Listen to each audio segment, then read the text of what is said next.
bienvenue sur le Salon de l'Immobilier qui a, pour sa 32e édition, posé ses valises au quorum. Nous sommes installés, nous sommes ensemble pour 3 jours pendant lesquels vous allez pouvoir venir à la rencontre de tous ceux qui ont un lien avec l'art de bâtir, avec la construction, promoteurs, aménageurs, constructeurs de maisons individuelles, mais aussi les financiers, agents immobiliers et autres. Ils vous attendent pour ces échanges, vous présenter leur programme, mais aussi se rencontrer tout simplement. Liam Michel, vous êtes l'organisateur de ce salon de l'immobilier. Alors, présentez-nous un peu le contexte de cette 32e édition qui a lieu en ce mois de mars. Eh bien moi, bonjour, je suis très fier de cette 32e édition, on se voit tous les ans. Nous, cette 32e édition, comme j'ai dit ce matin sur une conférence, c'est vraiment un moment très important, ce salon de l'immobilier. Pour qui? Pour les futures personnes qui viennent habiter sur Montpellier et même les Montpelliérains eux-mêmes. C'est-à-dire que l'idée de ce salon, quand il a été créé il y a 32 ans, donc à l'initiative de Georges Frêche, c'était de réunir dans un seul et même lieu tout ce qui allait se passer sur Montpellier au niveau de la construction, du logement, des terrains à bâtir et autres. Parce qu'on s'était aperçu que les gens avaient besoin de ces informations et ne les avaient pas, n'arrivaient pas à les trouver. Et d'avoir créé ces salons qui ont grandi au fur et à mesure aussi que la ville et la métropole s'agrandissent, ça a été de créer ces salons où aujourd'hui vous rencontrez en effet tous les promoteurs, les constructeurs de maisons, les agents immobiliers, donc on parle de neuf, d'anciens, de location, de terrains bâtis et autres. Et en 1 heure de temps, on va dire, si quelqu'un est un peu pressé, il peut faire vraiment sonder tout le monde.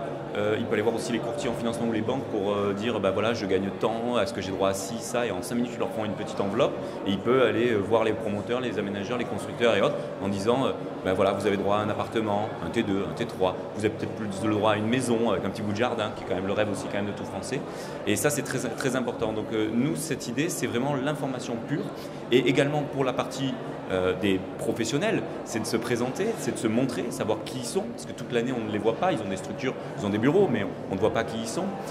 Aujourd'hui, ils vont à l'encontre de ce public, ils sont là, ils peuvent leur parler, ils peuvent leur demander comment, en plus, ce qu'ils recherchent, ils tricotent un petit peu avec eux en disant bah, voilà, vous avez ça, j'ai pas ça, mais je peux vous proposer ci. Donc voilà, ça c'est très important, il y a un discours qui se fait et le public apporte des questions et le professionnel lui apporte des réponses. C'est très important pour nous. Alors le salon de l'immobilier, c'est aussi des chiffres parce que c'est un salon qui connaît un succès sans cesse renouvelé, 2 fois par an au mois de mars à la rentrée.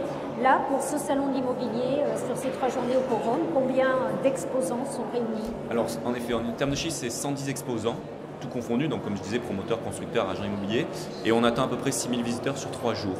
Les salons immobiliers aujourd'hui, nous le nôtre se fait sur Montpellier depuis 32 ans. En effet, il y en a un deuxième, c'est la 18e édition qui se fait en septembre. On a 2 salons, la ville le permet. Les salons immobiliers se font également en France, il y en a à Paris, il y en a à Toulouse, il y en a à Marseille. On a nos chiffres de fréquentation en fonction de la ville et de la grandeur de la métropole. Aujourd'hui, on a des salons, on est assez fiers, un des plus beaux salons en France parce qu'on est quand même souvent primé et on vient nous regarder. Donc on est très contents et ces salons, oui, marchent très bien et le visitorat est toujours très important et il y a toujours cette forte demande. Donc nous, on est très contents quand un salon s'organise comme ça et on répond à une demande forte qui est de plus en plus forte. Et comme je disais ce matin, Montpellier est 7e ville de France, Montpellier grandit, sa métropole grandit. On a toujours autant de gens qui arrivent sur Montpellier par mois ou par an. Christophe en parlera mieux que moi. Et ça, c'est très important et ce salon est là pour ça. Alors justement, Christophe Pérez, vous êtes directeur de la SERM et de la SAM. Vous revenez, je crois, d'un salon qui est le MIPIM. Vous allez, donc là aussi c'est l'occasion pour vous de rencontrer l'ensemble des promoteurs et de diffuser un peu la parole au nom de la métropole. Quelle est un peu la tendance? Quelles sont les choses sur lesquelles vous souhaitez insister? Alors peut-être pour dire que le salon de l'immobilier, le traditionnel salon de l'immobilier est un important. Il y en a 2 dans l'année. Celui-là, on y attache une importance particulière parce qu'il est au cœur de la ville. Et quand on voit toutes ces belles réalisations que nous avons sur Montpellier. Montpellier, on dit souvent c'est la ville des architectes, mais c'est la ville de l'immobilier. Comme vous le savez, près de 6000 nouveaux habitants arrivent dans la ville tous les ans. Et que notre responsabilité d'aménageur de la SERM, de la SA3M, c'est d'accompagner ce développement et d'être de plus en plus dans une vision un petit peu différente de celle qu'on avait avant. Cette vision, c'est celle de travailler au plus près des habitants. Donc, quand vous faites ce salon de l'immobilier, quand on est présent ici, quand les promoteurs sont là, eh bien, ils viennent présenter aux habitants de Montpellier toutes ces belles réalisations, celles de demain, puisque celles qui sont présentées dans le salon ici seront construites dans 2-3 ans, en tout cas pour la livraison en tout cas. Eh bien, ça permet de voir un peu ce qui se passe et ce qui se passera demain. Sur un territoire qui est absolument magique, tout le monde le sait ici, cette ville sur la Méditerranée que beaucoup nous envient. Quand, vous venez de me le dire, quand je viens du salon de l'immobilier international, le MIPIM, là où se présentent tous les grands projets du monde, avec de très très belles réalisations, on le sait partout ailleurs, mais ici, de façon un peu particulière. Nous, ici, bien sûr, quand nous sommes là-bas, sur le stand de la métropole et de la ville de Montpellier, eh bien, nous montrons un visage un petit peu différent aussi que celle de la production très forte qu'on peut trouver dans d'autres territoires. Nous, notre ville ici, la façon de la construire, elle est très respectueuse de l'homme, mais aussi de son environnement. Vous savez que le SCOT, tel qu'il a été prévu et porté par Philippe Sorel, il prévoit que seul un tiers de l'espace sera urbanisé, est urbanisé, et les 2 tiers sont laissés à la nature dans ce magnifique amphithéâtre vert qui va des Cévennes, du Pic Saint-Loup, jusqu'à la mer. Eh bien, quand on a cette ambition, les promoteurs derrière eh bien, rentrent dans cette logique et de faire des constructions qui sont très respectueuses de l'environnement, de la biodiversité et en lien avec les besoins des habitants. Alors bien sûr, il y a plein de sujets qui s'impactent, ça serait trop long d'en parler là, mais on le voit dans les projets. Bien sûr, le numérique, l'intelligence artificielle, ça c'est ce qu'on est en train de vivre. On a une véritable révolution qui est en train de se faire, très supérieure. Sont d'ailleurs présents sur le stand tout à fait. Pour la 2e année consécutive, oui. je crois. Ils sont présents au salon de l'immobilier. Oui, bien sûr. On a mis en place ça l'an dernier. On était le premier salon en France à les intégrer sous un espace particulier.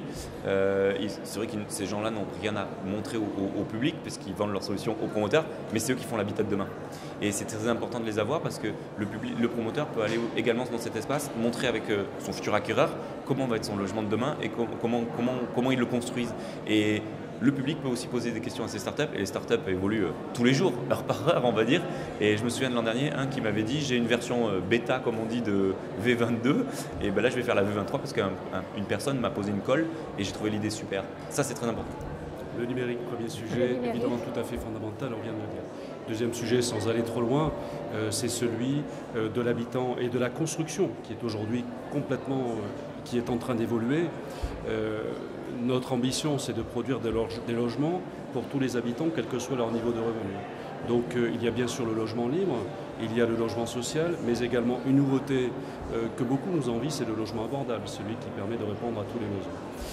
Nous avons fait quelques expérimentations sur Montpellier. Une des premières est portée, les 2 premières sont portées par Oxime et l'autre par Marignan sur les Grisettes, le quartier des Grisettes et le quartier Ovalie.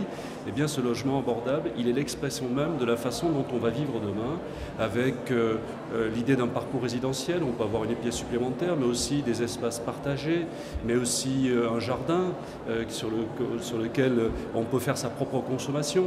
Eh bien, cette nouvelle façon de construire et de vivre se traduit aussi dans les projets qui sont proposés ici par les promoteurs. Il faut dire qu'ils sont aussi dans cette logique-là ici et nous travaillons très activement avec eux en étroite collaboration, en particulier avec la Fédération des promoteurs, présidée par Laurent Villaret.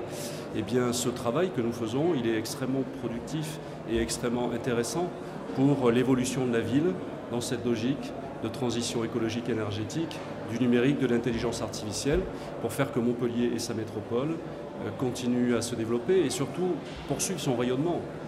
Il est important, le rayonnement auprès des villes voisines qui, elles, doivent bénéficier de cet accompagnement, mais aussi cette ouverture sur la Méditerranée pour qu'on puisse rayonner encore plus loin et faire de cette ville une ville encore attractive, agréable à vivre et aimable pour ses habitants. Merci beaucoup Christophe Perez. Un dernier mot, Guillaume. Il y a un ADN particulier à ce salon de l'immobilier de Montpellier. Il devient historique. C'est-à-dire que quand le quorum s'est construit, ça nous semblait essentiel de venir ici. Parce qu'au départ, c'était l'époque de mon père, ils l'ont lancé dans les salles de fête des premières mairies de Montpellier. La ville s'est agrandie, on a suivi. Et ici, il avait démarré sur un tout petit niveau de moitié. Et maintenant, on prend tout le quorum, qui a une superficie énorme. Oui, il a un ADN particulier. Si vous posez la question à tous les professionnels, ils disent le quorum, il y a quelque chose. C'est un emblème de Montpellier. On voit cette ville qui s'étend. On en parle de plus en plus à la télé avec la série Un si beau soleil. Le quorum est souvent mis à l'honneur avec certaines constructions comme l'Arbre blanc et autres, puisqu'on montre beaucoup d'architecture. Oui, il y a un ADN particulier, il y a un ADN avec Montpellier, donc ce salon marche bien ensemble. Merci beaucoup, merci à tous les deux.